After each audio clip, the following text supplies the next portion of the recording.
আসসালামু আলাইকুম রহমতুল্লাহ বারাকাতু। প্রিয় দেশবাসী, বাংলাদেশ গত আওয়ামী লীগ সরকার বা সে সরকারের দুর্নীতির বিরুদ্ধে আমাদের জুলাইয়ের যে আন্দোলন হয়েছে, এটা একটি গণ আন্দোলন। মানুষের স্বতঃস্ফূর্ত অংশগ্রহণের মাধ্যমে এই আন্দোলনটি হয়েছে। এই আন্দোলনে এদেশের অধিকাংশ মানুষ দলমত নির্বিশেষে অংশগ্রহণ করেছে। একেবারে চিহ্নিত যারা সেই সরকারের সাথে সম্পৃক্ত ছিল তারা ছাড়া সাধারণ জনগণ সকলেই এতে অংশগ্রহণ করেছে।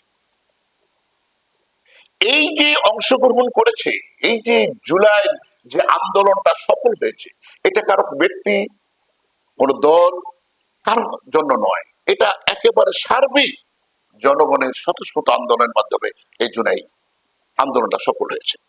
এই জুলাই আন্দোলনকে কেন্দ্র করে একটি জুলাই সনদ রচনা করা হয়েছে। এই যে জুলাই সনদ রচনা করা হয়েছে, সেখানে আবার বলা হয়েছে এই সনদকে পরিবর্তন করা যাবে না, এই সনদকে বাতিল করা যাবে না, সনদে যেভাবে আছে সেভাবেই করতে হবে। আসলে এই জিনিসটা মেনে নেওয়া সম্ভব নয়। একটা সনদ রচিত হয়েছে, এটা পরিবর্তন হতে পারে, এর ভিতর সমস্যা থাকলে সমাধান করা যেতে পারে, পরিবর্তন করা যেতে পারে, কিন্তু এটাকে পরিবর্তন করা যাবে না, এটা কেমন হয়? এটা তো হতে পারে না। একটা সনদ পরিবর্তন করা যাবে না, এটা হয় না। সংবিধান যেখানে পরিবর্তন করা যায়, যে সংবিধান একটি স্বাধীন সার্বভৌম রাষ্ট্রের মূল নীতি মালা নীতি কাঠামো, সেটাই যখন পরিবর্তন করা যায়, তবে এই সনদকে কেন পরিবর্তন করা যাবে না? আজকে জাতীয় সংসদে এই নিয়ে তুমুল হট্টগোল চলছে।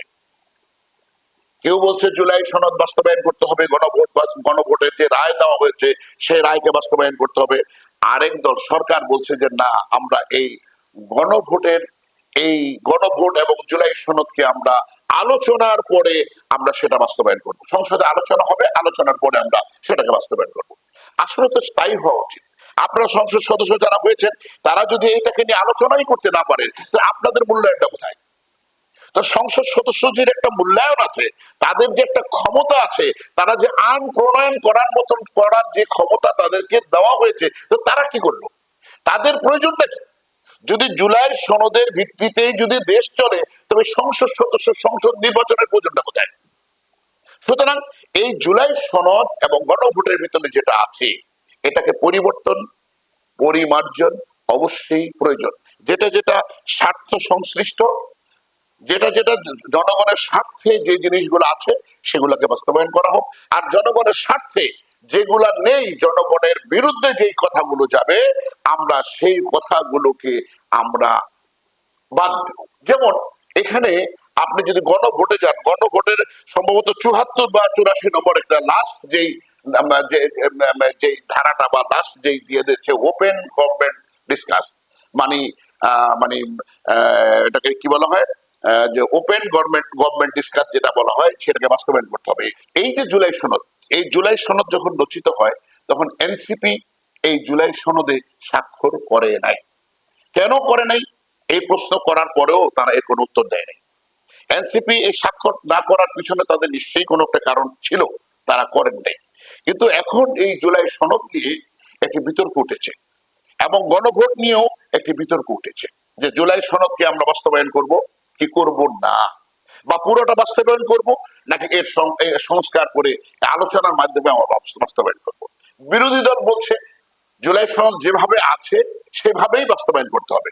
সরকারি দল বলছে যে না, জুলাই সনদকে সংসদে আলোচনা হবে, আলোচনা করে যেটা আমাদের দেশের জন্য প্রয়োজন, দেশের জন্য কল্যাণকর, আমরা সেটাকে রাখবো, আর যেটা কল্যাণকর নয় সেগুলোকে আমরা বাদ দেব। সুতরাং এই কথাটা আমার কাছে যুক্তিসঙ্গত মনে হচ্ছে। এই জন্য যুক্তিসঙ্গত মনে হচ্ছে যে যারা সংসদে গিয়েছেন তাদের কাজটা কি? সংসদ যারা গিয়েছেন তাদের কাজ হলো আইন প্রণয়ন করা, দেশের স্বার্থে আইনগুলোকে সংস্কার করা, মানে সংযোজন করা, বিয়োজন করা, সবকিছু করা। জুলাই সনদে যে কথাটা দেখা হয়েছে, যে জুলাই সনদ পরিবর্তন করা যাবে না, এটা যেভাবে আছে সেভাবেই বাস্তবায়ন করতে হবে, এটা হতে পারে না। যেমন সংবিধান একটি দেশের একটি জাতির মূল স্তম্ভ। সংবিধান অনুযায়ী দেশ পরিচালিত হয়। সে সংবিধানে যদি পরিবর্তন করা যেতে পারে, তো জুলাই সনদ এখন কেন পরিবর্তন করা যাবে না? সুতরাং জুলাই সনদকে পরিবর্তন করা যাবে। আমি মনে করি সরকার যে কথাটি বলেছে যে জুলাই সনদ সংসদে আলোচনা করে তারপরে এটাকে ভালো মন্দ বিবেচনা করে যেটাকে আমরা মনে করি রাখবো, যেটা মনে করি রাখবো না, এরপর আমরা বাস্তবায়ন করবো। আমি মনে করি এটা সরকারের সঠিক সিদ্ধান্ত নিয়েছে। সুতরাং আমি মনে করি যে বিরোধী দল যে কথা বলছেন যে না, যেভাবে জুলাই সনদ আছে সেভাবে বাস্তবায়ন করতে হবে, এটা হলে জুলাই সনদের এই গুরুত্বকে যদি দেওয়া হয়, তাহলে জাতীয় সংসদের সদস্যদের কাজটা কি, তারা কি করবে? জুলাই সনদের ভিতরে এমন কিছু নাই যে জুলাই সনদের মাধ্যমে করলে দেশ খুব সুন্দর হয়ে যাবে, দেশ খুব উন্নয়ন হয়ে যাবে, দেশের মানুষ দুর্নীতিমুক্ত হয়ে যাবে, এটা কোনোদিনও হয়নি। বরঞ্চ যারা নাকি জুলাই সনদ রচনা করেছে তারা নিজেরাই দুর্নীতিগ্রস্ত ছিল। তারা কোটি কোটি টাকা, শত শত কোটি টাকা সরকারের লোপাট করেছে, সরকার রিজার্ভ খালি করে ফেলেছে, সরকারের মন্ত্রণালয়ে যে সমস্ত টাকা ছিল সেগুলো খালি করেছে, ঠিক মতন বেতন দিতে পারেনি, উন্নয়নমূলক কাজগুলোকে স্থগিত করে রেখেছে। এমনকি বিদেশি যে ঋণ দেওয়ার কথা ছিল কোন ঋণ গুলো পরিশোধ করে নাই। বরঞ্চ আমরা যতটুকু পত্রিকার মাধ্যমে জেনেছি, যেখানে 2 লাখ কোটি টাকা 2 লাখ কোটি টাকা যেখানে নাকি সরকার মানে কি ঋণ রেখে গিয়েছিল, সেখানে 23 লাখ কোটি টাকা হয়ে গেছে। কেন হলো এটা? কেন হলো এটা? এটা তো হওয়ার কথা ছিল না। তো নিশ্চয়ই তারা এমন ভাবে দুর্নীতি করেছে যে দুর্নীতির কারণে এগুলো হয়েছে। সুতরাং যারা জুলাই সনদ লিখেছেন, জুলাই সনদ রচনা করেছেন, তারাই যেহেতু দুর্নীতিগ্রস্ত ছিল, সুতরাং এই জুলাই সনদে যেন একেবারে দুর্নীতি মুক্ত, এটা কোনোদিন বিশ্বাসযোগ্য নয়। সুতরাং আমি মনে করি জাতীয় সংসদে এগুলোকে আলোচনা হোক, আলোচনা হয়ে জনগণের কল্যাণে, দেশের কল্যাণে যেটা প্রয়োজন সেটাই রাখা হোক, অন্যটা